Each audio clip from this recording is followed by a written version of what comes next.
We back with another one, another video for today, number 2. Tuesday, going into the big fight this weekend between Golovkin and Canelo Alvarez.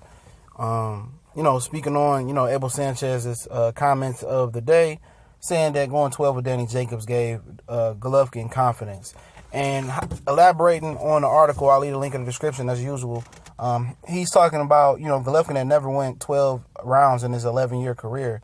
And that gave him confidence. He says, I knew Golovkin can go 12 rounds just by watching him in the gym. But, actually doing it for him actually proved that he can go 12. Now, he did seem a little timid and gas going into, down the stretch in that Danny Jacobs fight. And, him going 12, a lot of people say, he's knocking out people. He's still knocking out nobody. I've been saying that. He ain't fight nobody. Up to, Danny Jacobs, a solid middleweight. As far as Kell Brook, it was a welterweight. But everybody else before that, except for Mark Murray, they wasn't worth shit in my opinion. But, people say Danny Jacobs came in a cruiserweight. Danny Jacobs said he came in at 174. So I'm pretty sure Golovkin was about 170, 168. So he might have outrated him by 4 or 6 pounds. So people exaggerating the weight by Daniel Jacobs. He just didn't want to do the same day weigh-in, period. He wasn't no fucking cruiserweight on fight night. And people doing that to make them feel better about, Golovkin's performance versus Danny Jacobs. The truth of the fact of the matter was that, Triple G, stepped up in competition versus Danny Jacobs, period. He finally fought a middleweight that wasn't totally limited. He wasn't the guy that just can punch and had no skills, or a short guy, or he wasn't the guy that can punch and that was slow. He was a very balanced fighter. And going 12 definitely gave them confidence.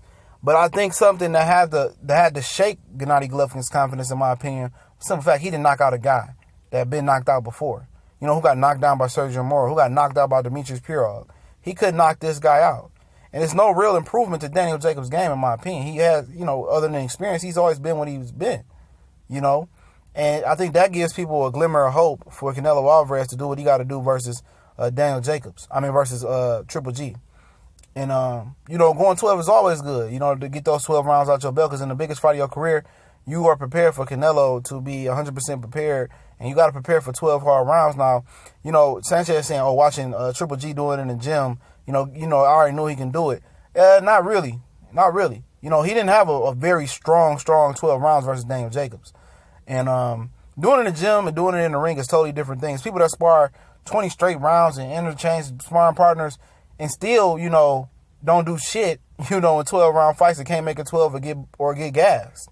It's a totally different feeling. You can't simulate the electricity, the atmosphere, the pressure of people watching you, the pressure you losing.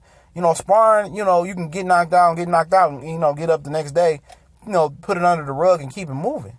You get knocked out, knocked down, or you make one mistake in a prize fight, and the way people act like a loss is catastrophic to a boxer's career, that's a lot of pressure. That's a lot of, that's a lot of emotional pressure on people. And, I don't think people understand that. When those lights are on, it's a totally different thing. The exhaustion from just the pressure, people watching you, the emotion, the bees in your stomach, and you can't make a mistake. That's different from sparring. It's a totally different thing. You can't hear your trainer. You got everybody's voice over there. It depends, man. You know what I'm saying, man? It's a whole different type of thing. But, yeah, it's definitely a confidence builder going into this fight if he has to go 12. And Abel Sanchez says, it's a chance that this can go 12 with Canelo Alvarez. And, they've been showing, more respect, slowly and slowly for Canelo Alvarez over the last week or two. I don't know if it's to pump kid up, to pump the fight up, to not to diminish their opponent and build their opponent up a little bit. But I think it's smart, build him up, and then when you knock his ass out and knock him down and beat him, can't nobody take nothing from you. Decaps can't take nothing from you, dumb casual ass fans. And for Triple G, I think smart thing to do by Abel Sanchez, but definitely he gave him confidence going 12. I give him that. Always going 12 for your first time is always a confidence builder, knowing that you can do it and you're feeling good about yourself. But if in the back of my mind, I just thinking like it might have fucked with his psyche. He wasn't able to knock out a guy that had already been knocked out in his career, and that's a possibility. Canelo could have an edge there. But I don't know. I just look at that situation a little bit different. You know, they were so adamant about they was gonna knock out Danny Jacobs, and Canelo ain't had to do the second day weigh-in.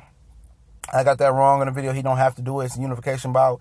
Even if Triple G holds all the belts except for the ring belt, it's a unification bout. He ain't got to do the second day weigh-in, so you know he might have a little bit of an edge. But we gone.